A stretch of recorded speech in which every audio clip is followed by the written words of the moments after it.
لا حول ولا قوة إلا بالله العلي العظيم. أعوذ بالله من الشيطان الرجيم. بسم الله الرحمن الرحيم. الحمد لله الذي جعل الحمد مفتاحا لذكره وسببا للمزيد من فضله ودليلا على آلائه وعظمته. ثم الصلاة والسلام والتحية والإكرام على خير خلقه وأفضل بريته حافظ سره ومبلغ رسالاته الذي سمي في السماء بأحمد وفي الأرض بأبي القاسم محمد. اللهم صل على محمد وآل محمد وعلى أهل بيته الطيبين الطاهرين المعصومين المظلومين ولعنة الله على أعدائهم أجمعين. أما بعد فقد عن أبي عبد الله عليه السلام: من أراد الله به الخير قذف في قلبه حب الحسين وحب زيارته. صلوات بر محمد وآل محمد.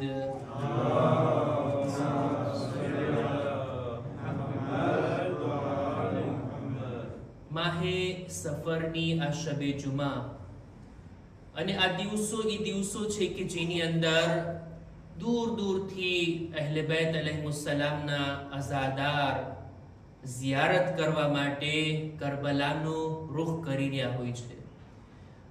આપણા ત્રીજા ઇમામ સૈયદુશ શુહદાની ઝિયારતના આ દિવસો છે. જેઓની તૌફીક થતી હોય એ લોકો આ વર્ષે કરબલા જઈને અઝાદારી કરશે, અને જેઓ કરબલા નથી જઈ શકતા એ લોકો તો ઇમામથી મનસૂબ ઘર એટલે કે ઇમામ બારગાહમાં આવીને અઝાદારી કરતા હોય છે. ચાહું છું કે આજની શબે જુમામાં ઇમામે હુસૈન અલૈહિસ્સલામની ઝિયારતની ફઝીલતોને બયાન કરું. જો કે આ ફઝીલતો લોકો જાણે છે, સમજે છે, એટલે તો ઝિયારતનો શોખ દિલમાં હોય છે. એમ છતાંય જે લોકો ઝિયારતમાં જાય છે એ લોકો જો આ ફઝીલતોને સાંભળશે તો શાયદ એ લોકોના શોખમાં વધારો થશે, અને જે લોકો આ વર્ષે ઝિયારતથી મહેરૂમ છે તેઓના દિલમાં પણ ઝિયારતની તમન્ના જાગે. એ હેતુસર અમુક હદીસોને આજની આ શબે જુમાની મુખ્તસર મજલિસમાં બયાન કરવા માંગુ છું. સૌ પ્રથમ આપણા છઠ્ઠા ઇમામ ઇમામે જાફર સાદિક અલૈહિસ્સલામ.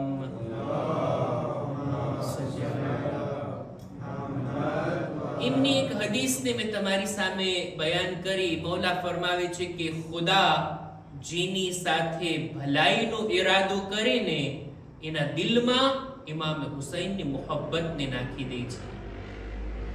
ઇમામ હુસૈનની મોહબ્બતની સાથોસાથ ઇમામની ઝિયારતનો શોખ પણ એના દિલમાં પેદા કરી દે છે. કોઈના દિલમાં ઇમામની મોહબ્બત મહેસૂસ થતી હોય, કરબલા જવાનો શોખ દિલમાં જાગતો હોય ને, સમજી લેવું ખુદાએ એની સાથે ભલાઈનો ઈરાદો કર્યો છે. શું મર્તબો છે ઇમામની ઝિયારતનો! ઇમામોએ ખાસ તાકીદ કરી છે કે અમારા શિયાઓને હુકમ આપો કે તેઓ ઝિયારત માટે જાય. ઇમામે હુસૈનની ઝિયારત માટે પોતાના વતનથી નીકળે. ઇમામની ઝિયારતના મહત્વના બે ફાયદા: એક તો એના રિસ્કમાં વધારો થશે, અને બીજું એની ઉંમર લાંબી થશે. આ ખાસ બરકત છે ઇમામે હુસૈન અલૈહિસ્સલામની ઝિયારત માટે. ઇમામની ઝિયારતના બારામાં આપણા આઠમા ઇમામ ઇમામે અલી રઝા અલૈહિસ્સલામ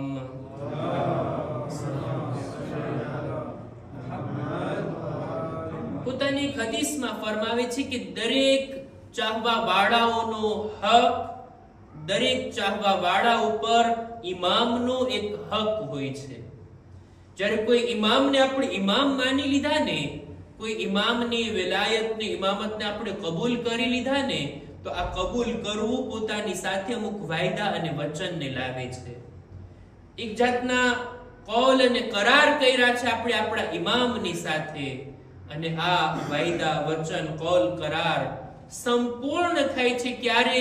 જ્યારે આ શિયાઓ જાતા હોય ઇમામની ઝિયારત માટે, ઇમામની ઝિયારત કરે. છઠ્ઠા ઇમામની હદીસ, મિન અહબ્બિલ અઅમાલ ઝિયારતુ કબ્રિલ હુસૈન. બહેતરીન અમલ, ખુદાની બારગાહમાં સૌથી વધારે મહેબૂબ અમલ કોઈ હોય તો ઈ ઇમામ હુસૈન અલૈહિસ્સલામની ઝિયારત છે. અને જે કોઈ જાય ઇમામની ઝિયારત કરવા માટે, ઇમામની ઝિયારત કરે નજદીકથી, રસૂલ ખુદા સલ્લલ્લાહુ અલૈહિ વસલ્લમ ફરમાવે છે,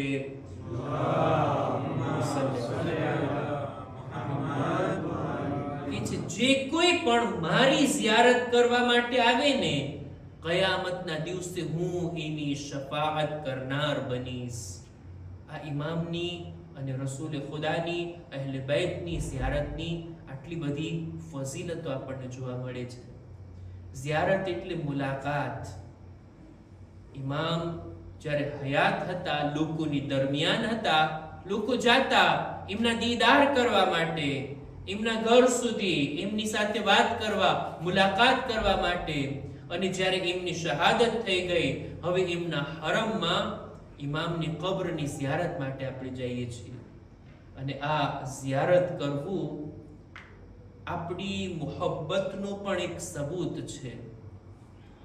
ઇમામ જ્યારે હયાત હતા ત્યારે લોકો આવતા એમની ખિદમતમાં અને મુલાકાત કરતા, મળતા. આપણે ઈ જમાનામાં નથી, ઈ શરફથી આપણે મહેરૂમ છીએ.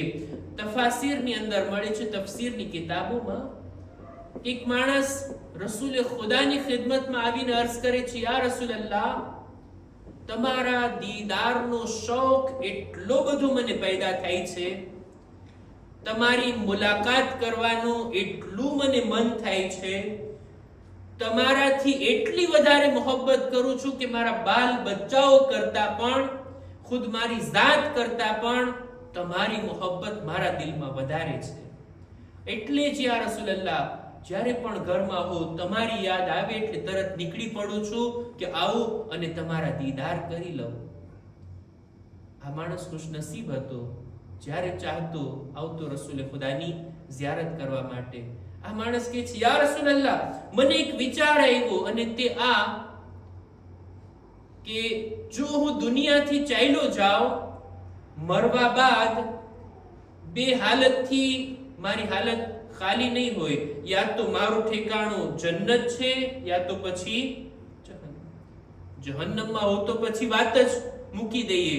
પણ જો જન્નતમાં હું દાખલ થાવ, અને દેખીતી વાત છે જન્નતમાં તમારો દરજ્જો ક્યાં, અને હું કઈ જન્નતમાં હઈશ, હું કયા દરજામાં હઈશ. યા રસૂલલ્લાહ, જેવી રીતના દુનિયામાં તમારી વારંવાર ઝિયારત થઈ શકે છે, મર્યા પછી આખિરતમાં જન્નતમાં પણ તમારી મુલાકાત થશે, તમારા દીદાર થશે. કેટલું દૂરનું વિચારે છે ને આ માણસ, કેટલા દૂરના વિચારો છે આ માણસના. રસૂલ ખુદા એના જવાબમાં કંઈ નથી બોલતા. એવામાં જ જિબ્રીલ નાઝિલ થયા અને સૂરે નિસાની 69મી આયત નાઝિલ થઈ. આ આયતને લઈને આવ્યા કે જેની અંદર ખુદાએ એલાન કર્યું છે, જે કોઈ અલ્લાહની અને રસૂલની ઇતાઅત કરે ને, તો કયામતના દિવસે એ નબીઓ, સિદ્દીકીન, સાલિહીન અને શુહદાની સાથે સાથે હશે. દુનિયાની અંદર ખુદા અને રસૂલની ઇતાઅત, એમના હુકમનું પાલન, આ ઇન્સાનને નબીઓના સાથી બનાવે છે. કયામતની અંદર આ આયત નાઝિલ થઈ ત્યારે એના દિલને સુકૂન વળે છે કે હા, ઈ પણ તરીકો છે કે આખિરતમાં પણ આપણે અહેલે બેતની ઝિયારતથી મહેરૂમ નહીં થાશું.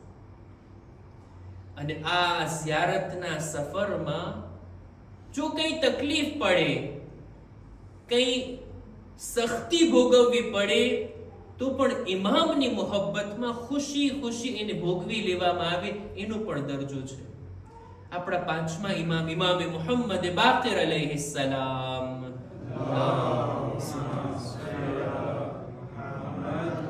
એમની ઇમામની ખિદમતમાં એક માણસ આવે છે દૂરથી, ખુરાસાનથી આવે છે મદીના, 5મા ઇમામની મુલાકાત માટે. ફક્ત મારે ઇમામની ઝિયારત કરવી છે, ઇમામને જોવા છે. અને આ સફરની અંદર રસ્તામાં એને ઘણું પગેથી પણ ચાલવું પડ્યું. એના પગ જખમી થઈ ગયા. જ્યારે પહોંચે છે ઇમામની ખિદમતમાં, પગ જખમી હાલતમાં છે. ઇમામે જ્યારે જોયું કે તું આટલી દૂરથી આવ્યો છે, કેટલો રસ્તો તારે ચાલવું પડ્યું, આ તારા પગ જખમી છે. ઇમામની ખિદમતમાં અર્જ કરે છે, મૌલા, આ બધું તમારી મોહબ્બતમાં મેં સહન કર્યું છે, ફક્ત અને ફક્ત તમારી ખાतिर. બીજો કોઈ મારો અહીંયા આવવાનો મકસદ ના હતો, ફક્ત તમારી ઝિયારત.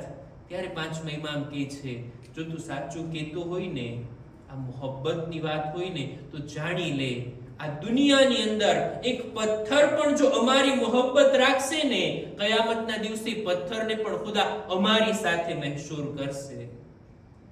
આપણે તો ઇન્સાન છીએ, અશરફુલ મખલુકાત છીએ.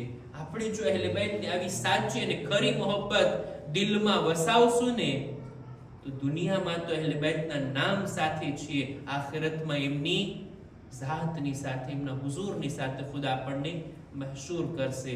ઇમામની આ ઝિયારતની ફઝીલતો ઘણી બધી આપણે રિવાયતો સાંભળેલી છે. હું ચાહતો હતો કે આ એવી રિવાયતોને બયાન કરું કે જેને આપણે ઓછી બયાન થતી હોય, એને પણ આપણે ધ્યાનમાં રાખીએ. એક હદીસ મારે આજે ખાસ બયાન કરવી છે. આપણા 5મા ઇમામ, ઇમામે મુહમ્મદ બાકિર અલૈહિસ્સલામ, અલ્લાહુમ્મા સલ્લી અલા મુહમ્મદ વ આલિ મુહમ્મદ. એમની આ હદીસના રાવી છે મુહમ્મદ બિન મુસ્લિમ. ઉલમા બહેતર જાણતા હોય, ઇલ્મે ફિqહની રિવાયતોમાં મુહમ્મદ બિન મુસ્લિમનું એક અનોખું નામ છે, એનો મર્તબો છે. બહુ ભરોસાપાત્ર રાવી હતા. હજના બારામાં ઇમામથી મસાઇલ પૂછતા હતા. હજના આદાબ, વાજિબાત, મુસ્તહબાત, અરકાનના બારામાં ઇમામની સાથે ગુફ્તગુ કરી રહ્યા હતા. વાતચીત દરમિયાન રાવી પૂછી લે છે, બહુ હોશિયાર સહાબી હતા મુહમ્મદ બિન મુસ્લિમ. સવાલ કરી લે છે કે એ ઇમામ, જેવી રીતના હજમાં જઈએ છીએ, અમારા ઉપર અમુક ચીજો, જવાબદારીઓ આવે છે, અમુક વાતોની રિઆયત કરવાની હોય અમારે હજના સફરની અંદર, શું ઝિયારત માટે પણ આવું જ છે? એટલે 5મા ઇમામ કહે છે, હા, જેવા આદાબ હજના મેં બયાન કર્યા ને, એવા જ આદાબ ઝિયારતના પણ છે. એટલે રાવી કહે છે, જો એમ જ હોય તો ફરી એકવાર ચોખવટથી બયાન કરો ને. હજની અંદર, હજના સફરમાં જે બાબતોનું અમે ધ્યાન રાખતા હોઈએ, ઝિયારતમાં પણ એનું જ ધ્યાન રાખવાનું છે. એ બાબતોને, એ ભલામણોને તમે અત્યારે બયાન કરી આપો ને. એટલે 5મા ઇમામ આ વાતોને બયાન કરે છે. જે લોકો ઝિયારતની સફરમાં જઈ રહ્યા છે, એ લોકો ખાસ 5મા ઇમામની આ રિવાયતને ધ્યાનમાં રાખે કે આ સફર કે જે ખુદાએ આપણને નસીબ કરી હોય, આ કોઈ મામૂલી સફર નથી. આ કોઈ હરવા ફરવાની સફર નથી, કોઈ મોજ મજાની સફર નથી, ખરીદીઓ કરવાની અને બજારોમાં ફરવાની સફર નથી. આ ઝિયારતની સફર છે અને એની અંદર અમુક બાબતોની આપણે રિઆયત કરવાની હોય. 5મા ઇમામ ફરમાવે છે મુહમ્મદ બિન મુસ્લિમને કે આ સફરની અંદર તને જોઈએ કે તું તારી સાથે જેટલા હમસફર છે બધાની સાથે સારા અખલાકથી પેશ આવ. આ જરૂરી છે, આ આદાબમાંથી છે. ત્યારબાદ મૌલા ફરમાવે છે, વયલમઝુકા કિલ્લતુલ કલામ ઇલ્લા બિખૈર. આ સફરની અંદર કોશિશ કર કે ઓછું બોલ, સિવાય જરૂરી વાત, ખૈર વાત, સારી વાત સિવાય મોઢું ખોલવામાં ન આવે. ત્યારબાદ આ સફરની અંદર વધારે અલ્લાહનો zikr કરવામાં આવે. વયલમઝુકા વયલઝમુકા નવાફતુસ થિયાબ. આ સફરની અંદર તારા કપડા સાફ સુથરા રહે એનું ખ્યાલ રાખ. અને ત્યારબાદ કહે છે કે જ્યારે હાઇરે હુસૈનીમાં, ઇમામના હરમની આજુબાજુમાં તું દાખલ થા, એ પહેલા ગુસ્લ કરીને ઝિયારત માટે જા. વયલઝમુકલ ખુશુ, ખુશુની સાથે નરમાશની સાથે તું આ ઝિયારત માટે આગળ વધ. વકથરતુ સલાતી વસલાતુ અલા મુહમ્મદ વ આલી મુહમ્મદ. આ સફરની અંદર તું વધારે નમાઝો પઢ અને વધારે મુહમ્મદ અને આલી મુહમ્મદ ઉપર સલવાત પડતો રહે.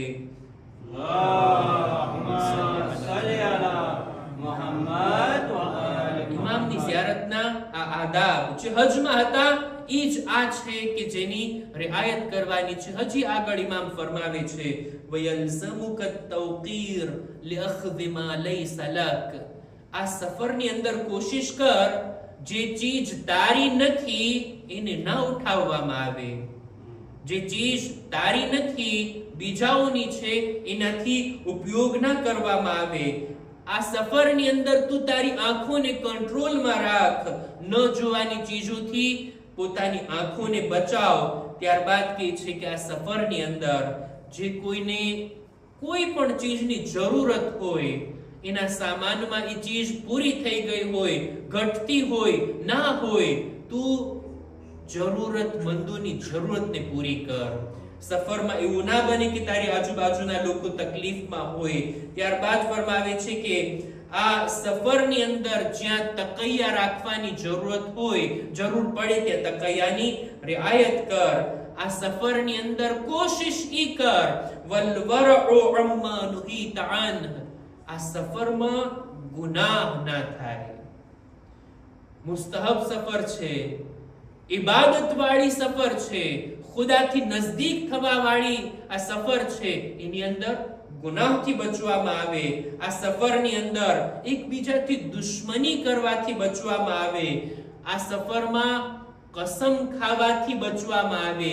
એવી ચર્ચા, એવી ડિબેટ, એવું બોલાચાલી કે જેની અંદર માણસને કસમ ખાવી પડે, આવી ગુફ્તગુ અને વાતોથી પરહેજ કરવામાં આવે. જો આ બધી ચીજોની રિઆયત કરીશ, જેવી રીતના હજ અને ઉમરા તારા પૂરા અને તમામ થાય છે, એવી જ રીતના ઝિયારતની સફર પણ કામયાબ અને સફળ થશે. જે લોકો પણ ઝિયારતમાં જાય છે, ખુદાવંદ આલમ તેઓની હિફાજત ફરમાવે, ઝિયારતની કબૂલી સાથે એમના વતન પાછા પલટાવે, અને જેઓના દિલોમાં તમન્ના છે ખુદા એમને ઇમામે હુસૈનની ઝિયારત નસીબ કરે. જે જઈ ચૂક્યા છે ખુદા એમને વારંવાર આ ઝિયારત કરવું નસીબ ફરમાવે. દુઆની કબૂલી વાસ્તે એક બાવાઝે બુલંદ સલવાત.